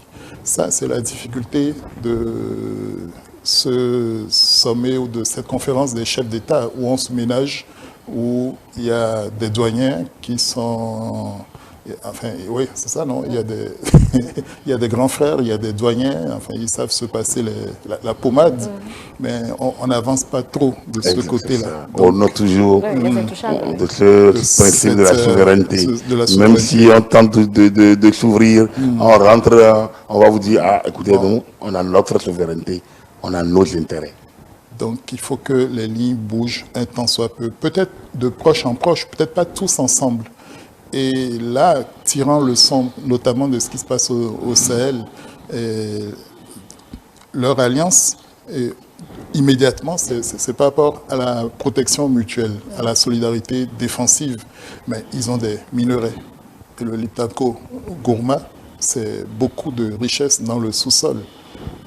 Peut-être que de là va nous venir aussi quelque chose d'utile en termes de mutualisation des moyens économiques. Nous ne le faisons pas assez au niveau de la CEDEAO. Nous avons beaucoup de possibilités sur les côtes. Beaucoup avaient été tentés, mais on est resté au niveau des intentions. Quand le président Yaïboni était arrivé en 2006, on a déployé quelque chose du Ghana jusqu'au Nigeria. Même le gaz qu'on est censé recevoir du Nigeria pour alimenter nos turbines de Maria Gleta ne vient que par à coup. Pourquoi tant d'ineptie? Pourquoi tant de manque de conséquences, d'esprit de conséquence? Donc, quand on fait des postes juxtaposés de contrôle aux frontières, c'est censé être un progrès, mais actuellement, c'est quasiment un recul. Il faut qu'on évalue, il faut qu'on reprenne les choses en main, parce que c'est concrètement ce que les peuples évaluent au quotidien avant de donner leur onction à nos dirigeants. Et comment parler vrai à ceux qui tentent, ceux qui manipulent les constitutions. Et la CEDEAO n'a articulé au... Il n'y a pas de veille, il n'y a pas de veille. C'est quand même... Dès que vous n'avez pas de structure de veille intellectuelle, veille politique, veille sécuritaire, vous ne pouvez qu'être pris au dépourvu et donc réagir au lieu d'agir. La force en attente qui était un instrument, on l'avait délaissé. C'est bien facile de faire le coup du menton contre Yaya Jammeh en Gambie, c'est un pays complètement enclavé, c'était vite réglé. Un point dans le Sénégal. Bon, mais quand ce sera un pays avec plusieurs frontières comme le Niger et d'autres alliances possibles, quand ce sera un pays avec une armée aussi puissante que celle du Nigeria, voire celle de la Côte d'Ivoire, est-ce que ce seront toujours les mêmes mécanismes qui pourraient faire effet? On touche là à l'inanité des instruments actuels. Il faut avoir le courage de le reconnaître, d'être modeste. Et si ce qui se présente avec l'Union africaine au niveau de la ZELCAF, la zone de libre-échange économique, est meilleur, prenons-le. Si ça nous fait reculer, laissons ça de côté. Voyons ce qu'on fait au niveau de l'UEMOA pour aller plus loin, sans donner l'impression d'être à la remorque de la France. Nous sommes dans une réalité, nous sommes dans un espace ouest-africain. Ce que l'UEMOA fait devrait pouvoir profiter à nos voisins du Nigeria, du Ghana qui nous encadrent. On a assez traîné cette anomalie-là, mais peut-être que ça arrange des gens que bon, ce soit toujours comme ça. Et on ne peut pas traîner cela plus longtemps. Et ce faisant, très rapidement, je pense que la CEDEAO peut redorer son blason. Et je le disais tantôt, le Bénin ne doit pas accuser le coup. Ça fait très mal. Ça fait très mal d'être incompris. Mais il faut aussi pouvoir s'expliquer par les canaux qu'il faut et trouver la bonne pédagogie. ne pas désespérer que l'histoire vous rendra justice. Mais en attendant, il faut pouvoir s'expliquer. Mais là, c'est une autre patate qui est sur le Bénin, cette affaire de base militaire qui serait au pays. Non, c'est pas nouveau, c'est pas nouveau. À l'interne, on a déjà eu. Je vous en prie. Oui. Je voudrais juste dire un mot sur la question de monnaie, qui est une question très sensible et très utile aujourd'hui. Je pense que la CEDEAO avait déjà fait des avancées. Je pense qu'il faut qu'elle reprenne rapidement ce dossier. C'est nécessaire. C'est nécessaire parce que certains surfent là-dessus. Vous savez, vous avez parlé du Liptatko Gourmand. Ce n'est pas hier, ça c'est connu. C'est une vieille idée. Mais ils ne peuvent pas avancer non plus sans la communauté. Ils ne peuvent pas. Ces trois pays, ils ont besoin de se retrouver. Ils ne peuvent pas parce qu'ils partagent des aires. C'est une géopolitique qui ne peut pas leur être favorable quand ici, quelle que soit la stratégie qu'ils mettent en place, ils ne peuvent pas se développer sans l'aval des autres pays. Quand vous prenez le Burkina partage des frontières avec la Côte d'Ivoire. Le Niger partage des frontières avec le Sans parler de la communauté burkinabé en Côte d'Ivoire. Exactement. Donc, il y a une imbrication politique et sociologique qui fait que les populations dépendent d'un côté de la frontière à l'autre, que nous partageons beaucoup de choses. Nous partageons le franc CFA. Même si ce pays l'a dit aujourd'hui, si le Mali, le Niger et le Burkina disent, nous abandonnons le franc CFA. C'est trop dit. Il faudrait encore qu'ils trouvent les convergences et que quand vous quittez Bamako pour aller à Dakar, il faut gérer la convergence monétaire. C'est pas facile. Or, de Bamako à Dakar en Guinée, de Bamako à Dakar, Bamako à Conakry, ça veut dire 2 zones monétaires différentes. On ne peut pas s'en sortir. Ce n'est pas possible. Que ce soit ces États de Sahel qui se réunissent, ou la CEDEAO qui peine à créer sa zone monétaire finalement, ou à concrétiser ses idées, je pense qu'il faut reprendre ce dossier. Ça va nous permettre de nous sentir dans une communauté. Regardez, au niveau de l'UEMOA, ces pays dont nous parlons sont des pays de l'UEMOA. Les pays en crise aujourd'hui, ceux dont nous parlons, c'est des pays de l'UEMOA. Nous avons une communauté économique, une union économique et monétaire avec cet État. On l'a même eu avant l'Union européenne. Exactement. Depuis en 1994, déjà, avec la dévaluation du franc CFA, on a créé l'Union. Avant ça, déjà, nous avons déjà l'Union. On avait déjà l'Union monétaire. Nous partageons le franc CFA, même si on peut produire du franc. C'est son arrimage à la métropole, d'accord. Mais il est évident que pour les populations, c'est une facilité de quitter Cotonou pour Dakar sans être obligé de faire de change. De quitter Cotonou pour Bamako sans être obligé de changer de monnaie. Et ça, c'est une avancée. En dehors de la Guinée-Bissau qui se met au français, globalement, mais nous parlons une langue communautaire, une langue commune. Ce n'est pas une langue africaine, hélas. C'est une langue de circulation. Il suffit d'ajouter l'anglais, sans doute, comme langue internationale. Et on a des institutions qui jouent plus ou moins leur rôle. On a vu cette Cour de justice qui a déjugé les chefs d'État par rapport aux Camaliens. Par rapport aux Camaliens. Absolument. C'est pas rien. Donc, l'UEMOA c'est une réussite à bien des égards. On n'a pas à rougir ou à noircir ou à brunir de la présidence des Français ou de moi. Il dit, nous devons apprendre à tirer de la France le maximum. Parce que c'est nos intérêts. Si nos intérêts ne passent pas à la France, allons chez la France négocier. Si nos intérêts ne passent pas à l'Union européenne, allons prendre ça chez l'Union européenne. Il n'y a pas de... On ne peut pas avoir de position dogmatique lorsqu'on cherche les intérêts de beaucoup de populations. On doit pouvoir avoir des postures d'intérêt. Comme on dit, mais ceux qui s'en prennent à la France, aux étrangers, aux occidentaux, je dis, mais c'est une faiblesse. Mais il faut s'en prendre à nous-mêmes, à notre paresse intellectuelle, à notre incapacité d'oser, d'audace. Et tout cela, sinon, les autres pays défendent leurs intérêts. C'est logique à l'autre défendre. Et en rapport de force, trouvons ce qu'on peut se concéder mutuellement pour pouvoir avoir voix au chapitre et obtenir mutuellement ce qu'on peut prendre de l'autre. Moi, je pense que c'est de là qu'on doit pouvoir commencer par réfléchir. La France est une puissance. L'Union européenne, c'est un assemblage d'États plus ou moins puissants comme la France, l'Allemagne, et notamment, au moins ces 2 piliers qui prennent les autres, la Belgique, l'Italie et autres. Donc, quand vous regardez tout ça, nous avons beaucoup de choses à apprendre d'eux. Mais on ne peut pas être à leur remorque. Donc, prenons ce qui est positif d'eux, au lieu de les prendre pour des adversaires. Donc, voilà ce que moi je dirais par rapport à cette question de la CEDEAO, avant que vous abordiez la question du franc La question monétaire, elle est très importante. Ça fait 7 ans que nous tournons autour de la ZMAO, la zone monétaire ouest-africaine. On ne peut pas aller à la Dakar Convention, on n'a pas réglé la question. C'est régional. On ne peut pas y aller. De 8 États de l'UEMOA, on doit pouvoir fédérer les 7 autres États pour créer d'abord la zone ouest-africaine. Tout au moins 15 États, un destin. Tout le monde le dit, c'est au niveau de l'UEMOA, 8 États, un destin. Si nous nous retrouvons vraiment dans 15 États, un destin, nous devons trouver les stratégies pour que les atermoiements internes ne perturbent pas le développement, l'évolution vers la prospérité. D'accord. Oui, Joël Ataïga-Degbe, je voulais qu'on dise rapidement un mot. À moi, si vous voulez réagir. Voilà, je voulais qu'on dise un mot sur cette situation concernant une supposée base militaire qui serait en construction au Bénin pour accueillir ces Français qui se retirent du Niger. Bon, on a eu le démenti officiel du gouvernement. Oui, bon, enfin, l'essentiel est, vous savez, en la matière, les soupçons seront toujours persistants parce qu'il y a une dynamique.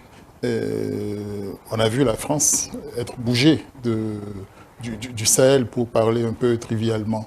Et pendant longtemps, la France avait ses bases établies en Côte d'Ivoire, Sénégal, Centrafrique et au Gabon.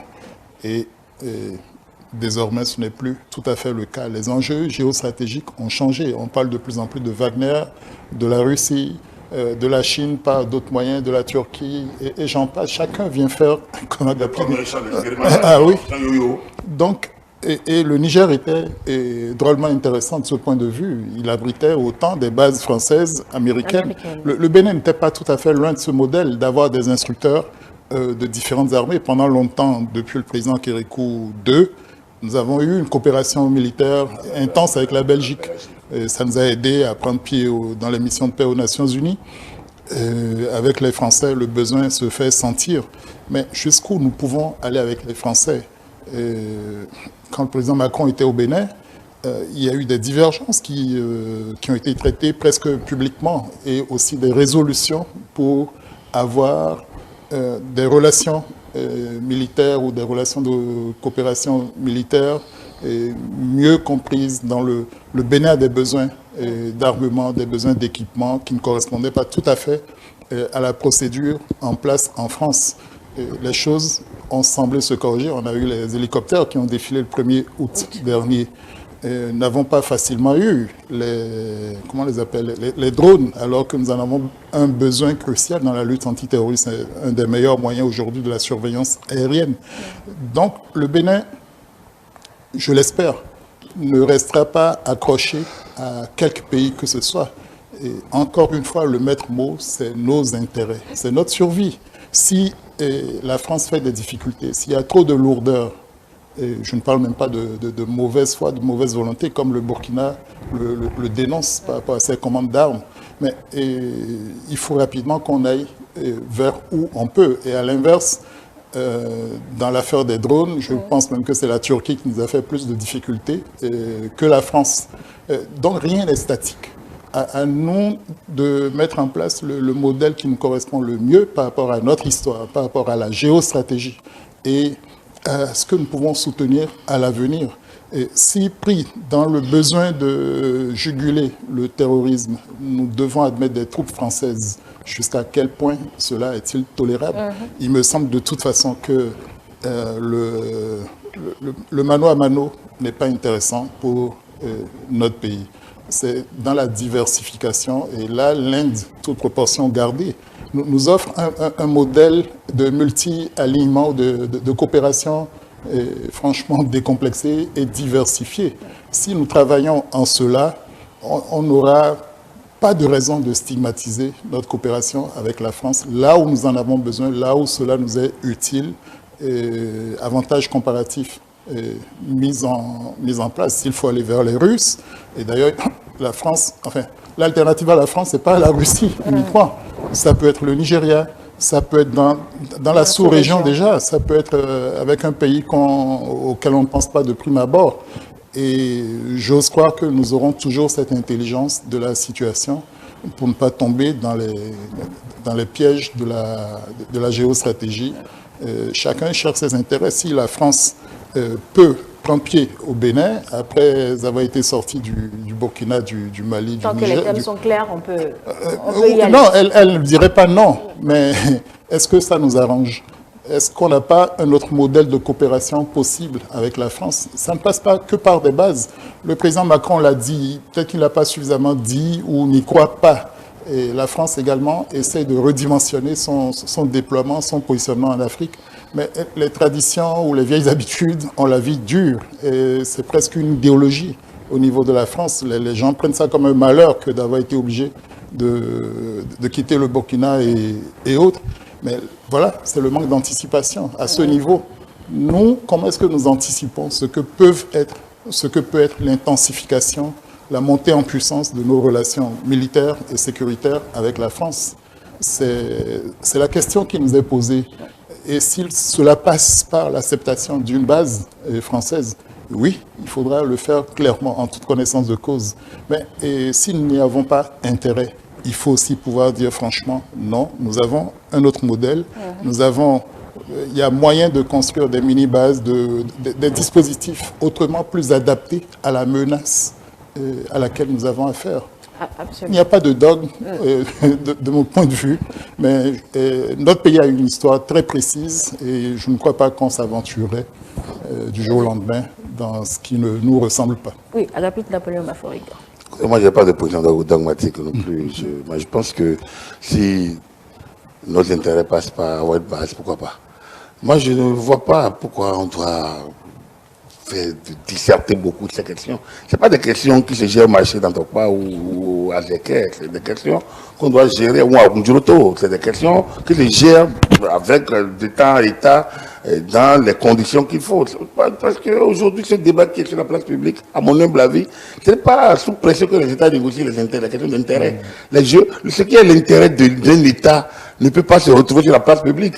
Ça fait partie aussi, ça c'est un peu moi mes inquiétudes. Vous voyez, c'est vrai, la circulation de l'information, la facilité aujourd'hui que tout le monde a à produire, de la rumeur qui tourne et qui deviennent des semblants de vérité, sans que on met les États sous pression. On ne leur donne plus le temps, la latitude de réfléchir. Or, certaines questions méritent réflexion, méritent même du recul, méritent que les cadres qui doivent travailler travaillent avec beaucoup plus d'attention.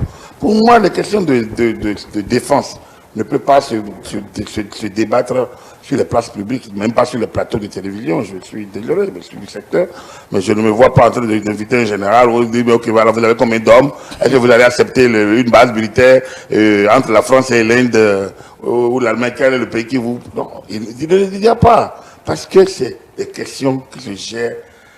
C'est des questions de géostratégie. D'abord de stratégie militaire, mais également de géostratégie, parce que nous sommes dans un environnement. D'abord, on regarde nos forces. Et je vais parler du Nigeria. Oui, salut au Nigeria. Mais sous quelles conditions? Est-ce qu'en dépendant, par exemple, du certainement du Nigeria, on n'est pas... Et lorsque vous regardez comment il y a eu les relations avec Buhari, comment on peut fermer Manu Militari les frontières, et lorsque vous voyez comment ça peut se jouer avec Tinubu, lorsque ça change... Mais entre les deux, même quand il y a eu accord sous le président Obasanjo dans l'affaire Amani, pour un droit de poursuite, on a vu l'opération Faya for Faya, qui donnait l'impression qu'on était occupé par une armée étrangère. Des provinces nigérianes. C'est ça, en fait, toute la question. Donc, les États, les questions de défense, c'est des questions qui se gèrent au niveau particulier. On appelle l'armée la grande muette. Pourquoi aller voir quelque chose? Donc, moi, je pense que base française. Tout le monde dit il y a insécurité au nord, et les gens, tel village, tel village. Si nos intérêts passent par avoir une base, moi, je n'ai aucun problème là-dessus. On a élu des personnalités, on a élu des gens pour s'occuper de ces questions. L'Assemblée nationale, souveraine, peut les interpeller. Mais à mon humble avis, en dehors de l'Assemblée nationale, je pense que tout le reste ne doit pas. On ne doit plus étaler ces questions sur la place publique. Il faut laisser les institutions jouer les partitions qui sont les leurs. Nous, on peut de temps en temps donner nos avis. L'université, des intellectuels, des partis politiques peuvent donner leur avis, mais ça ne peut que rester avis. Moi, je pense que l'essentiel est que nos gouvernants comprennent que les États n'ont pas d'intérêt, n'ont que des intérêts, n'ont pas d'amis, mais n'ont que des intérêts. Moi, je m'approprie cette formule.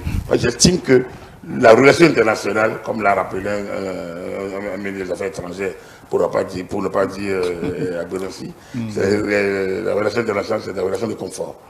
La relation de confort, il y a d'abord à l'interne, nous gérons notre souveraineté, on en a parlé. Après, on regarde avec qui on a envie d'être amis, avec qui on a envie de faire de la coopération. Avec la France, il y avait des accords.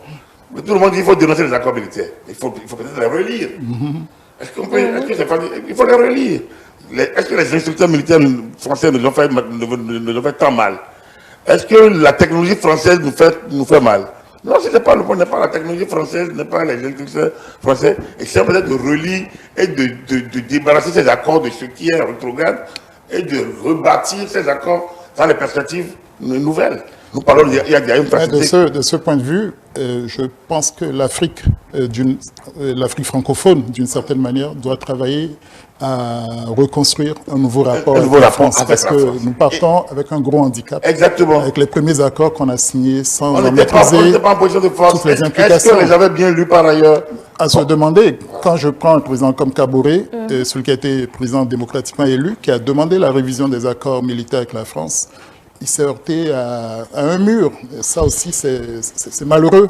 Le président d'Amiba, le colonel qui a été renversé, n'a pas moins critiqué la difficulté d'articuler une bonne... Là, c'est même un militaire qui parle de son incompréhension de la présence de la force Sabre au Burkina, qui ne leur était pas d'une très grande utilité dans leur problème de lutte contre le terrorisme. Vers la fin, a-t-il laissé entendre que les choses s'amélioraient. Pourtant, il a perdu le pouvoir, mais il témoignait pour l'histoire. On a des leçons à tirer de ce compagnonnage. Même le cas nigérien, voilà. Dans un cas de cause, comme je l'ai dit. Oui. Voilà un État qui renvoie un ambassadeur. Quand un ambassadeur déclare persona non grata, il quitte. Quel que soit le type de pouvoir en place, on a beau ne pas être d'accord avec les putschistes. Ils ont considéré, dès qu'ils ont mis en place leur gouvernement, ils ont mis en place. On a quitté l'étape d'une mutinerie ou bien d'une prise d'otage, comme ils l'ont dit, à une étape de coup d'État consommé à l'interne, qu'on refuse de les reconnaître. Il y a Taïwan, Taipei et la Chine. Il y en a qui le reconnaissent, il y en a qui ne le reconnaissent pas. La RSD, la République arabe démocratique, ça existe ou ça n'existe pas?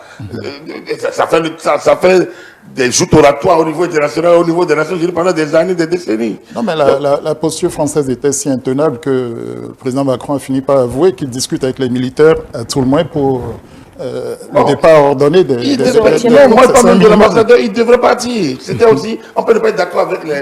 Ils ne reconnaissent pas l'autorité de fait présente. Ils ne reconnaissent pas l'autorité de fait présente. Il n'appartient pas à la France de dire à l'intérieur d'un État ce qu'il reconnaît, ce qu'il ne reconnaît pas. C'est un peu ça les confusions qu'on a pu installer. Au niveau international, oui. Et que nous devons de ne pas reprendre à notre compte. Exactement. Parce que la France s'est fourvoyée de ce côté.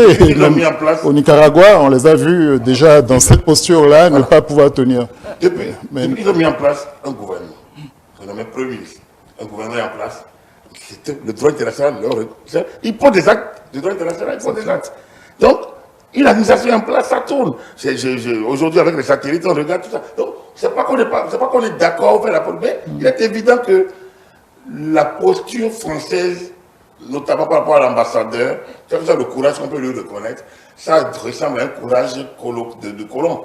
Et donc à une nouvelle forme d'installation carrément de colonie. Et on a l'impression qu'il était en territoire conquis, il ne doit plus partir. Non, il n'y a pas à reconnaître. À l'intérieur des frontières reconnues au Niger, le pouvoir en place est un pouvoir souverain au Niger. On peut ne pas le reconnaître dans les sous-régions pour un certain nombre de règles internationales. Mais l'établissement des postes diplomatiques est lié par un certain nombre de principes, les traités de Vienne, et donc, en la matière, l'ambassadeur n'avait pas fait de la résistance pour quitter le territoire français. Quand la France déclare l'ambassadeur persona non grata, on lui donnait temps pour quitter le pays, il ne peut pas rester au nom du fait que le pouvoir d'un pays comme le Bénin ne reconnaît pas l'autorité française qui fait. On ne peut pas le faire. Donc, si la réciprocité n'est pas possible, on ne pourra pas. Je pense que là également, la France a mal été renseignée, a mal été conseillée et ça a mis encore un peu de la poudre au feu. Donc, ce qu'on peut dire en la matière, pour conclure peut-être cette partie, c'est que moi, je pense que nos États, il faudrait que nous apprenions effectivement à parler de nos intérêts, mais également à communiquer là-dessus, à expliquer aux populations. Tout à l'heure, Joël parlait d'échanges. Peut-être que, bon, face à certaines situations, il est important peut-être de rassembler, d'écouter, d'échanger avec la classe politique, avec les anciens présidents, et voir dans quelle mesure passer des messages, de mobilisation. Les idéologies ont ça de passer des messages forts pour réveiller la fibre patriotique. Parfois, on en a besoin pour que certaines idées puissent être vendues et comprises. Sinon, les intérêts sont là. Des gens sont là pour fabriquer un certain nombre de mécanismes pour déstabiliser les mentalités, en fait, d'abord les populations à la base et créer la zizanie contre les pouvoirs régulièrement en place et les doutes sur les décisions qu'ils prennent. C'est la question de base, comme moi je dis, le gouvernement estime qu'il n'y a pas de base française au Bénin. La France, enfin, une certaine radio l'a annoncé. Dans une revue de presse. Je pense qu'il faut faire confiance. Moi, a priori, on n'a pas de raison de douter. Et nous avons une Assemblée nationale qui a la possibilité d'interpeller pour comprendre. En dehors de ça, il faut qu'on passe aux questions de développement. Pour moi, une base française au Bénin n'est pas encore un mal en soi, si ça sert les intérêts du Bénin. Et si ça ne sert pas les intérêts du Bénin, qu'on nous le dise. Mais une sorte de phobie contre la France développée, je pense qu'il faut qu'on quitte comme disent les Ivoiriens, il faut qu'on quitte ça. On a besoin de la France, nécessairement. Nous avons déjà une communauté linguistique qui nous permet déjà d'aller en France, de parler la langue, de comprendre, de lire les manuels d'utilisation d'appareils ou de ci ou de ça en français déjà. Si on a envie de changer, mettons déjà l'anglais, pour que dans 20 ans ou dans 15-20 ans, nous puissions aussi être facilement aller en Grande-Bretagne, dans d'autres pays, en Turquie, je sais pas. Même si aujourd'hui les gens ils se font accompagner par d'interprètes, ou alors ils bredouillent, alors qu'au niveau en France au moins il y a c'est déjà ça. Donc on ne peut pas faire de la France un ennemi, mais faisons de la France un allié. Vous voyez avec la France ce que nous pouvons tirer, et maintenant ce qu'on ne peut pas tirer, faisons une croix là-dessus et allons vers d'autres qui peuvent nous l'offrir. Il ne faut pas qu'on quitte un maître pour un autre. Moi, l'histoire de ci, de ça, je trouve que c'est peu penser que de penser que en tournant le doigt à la France, il faut aller s'acoquiner avec un autre. Franchement. Créer un esclave avec créer un maître, quitter un maître pour un autre. Ne change pas votre statut. Vous êtes toujours un esclave. Merci à vous, Agapit Napoléon Bafouécan. Merci également, monsieur Joël. Merci à vous. Je vous laisse conclure avec. Non, c'est une question ouverte. Oui. Nous souhaitons vraiment que la CEDEAO se retrouve une autre dynamique plus intéressante que d'avoir ces cassures-là à l'intérieur. Et son rôle, sa mission, c'est l'intégration des économies, mais au service des populations. Et si les questions politiques ont besoin d'être traitées, qu'on trouve le format adapté, le plus réaliste qui soit. Et voilà, et demain, faisons le pari que nos dirigeants soient capables de nous donner à concrétiser ce rêve. Ce n'est pas trop demandé que de vouloir d'un espace vivable en Afrique de l'Ouest. Et nous l'avons assez bien commencé malgré tout. Pour moi, c'est simple. Nos chefs d'État, le Bénin dans la géopolitique actuelle en Afrique de l'Ouest et 2023, quelle perspective pour 2023-2024. Moi, j'estime que le Bénin a fait ce qu'il doit faire. On n'est pas compris. Tant mieux, tant pis. Il va falloir aujourd'hui maintenant tirer le leçon de tout ça. Essayer d'expliquer à ceux qui veulent comprendre. Comprendre aujourd'hui que la situation n'a pas été ce dont on a rêvé et rebondir sur ce qui peut pour colmater un peu les brèches, mais prendre ça comme une leçon pour demain. Prendre ça comme une leçon pour demain. Et ça, cette réponse est beaucoup plus au niveau donc de la CEDEAO. Donc je partage la conclusion de Joël. Mais également au niveau du Bénin, où j'interpelle aussi les intellectuels à une certaine discipline. Lorsque nous opérons sur le plan international, on a besoin du soutien de tout le monde. Après, on peut peut-être à l'interne laver le linge sale en famille. Au même moment, on peut peut-être conseiller humblement à nos dirigeants aussi d'échanger avec les classes politiques, avec les leaders d'opinion lorsque certaines situations arrivent, tout au moins partager la vision avec eux, même s'ils ne sont pas d'accord au moins partager la vision de l'État pour qu'ils sentent aussi qu'ils sont concernés et qu'on les prend également, on les considère, qu'on les prend aussi en compte. Le fond dit Nyama Yororo Nyao. Donc, quand on a l'impression qu'on ne te prend pas comme, on ne te considère pas, ça te fait mal. Et c'est que même ton silence condescendant peut devenir une sorte de murmure encombrant. Et donc, je pense que tout ça fait partie du jeu des rôles, du jeu des acteurs, et de la vie, de la vie communautaire. De jouer le jeu. Merci beaucoup à vous deux, chers invités, mesdames et messieurs. Merci à vous également de nous avoir suivis. Ainsi prend fin ce spécial décryptage. Nous allons nous donner rendez-vous dimanche prochain pour un autre numéro. Alors, vous pouvez continuer à nous suivre sur nos canaux digitaux, que je vous rappelle, notre compte Twitter ETélé pardon, notre page Facebook ETélé en direct. Vous pouvez nous suivre sur iOS et Android via l'application ETélé Bénin. ETélé avec vous.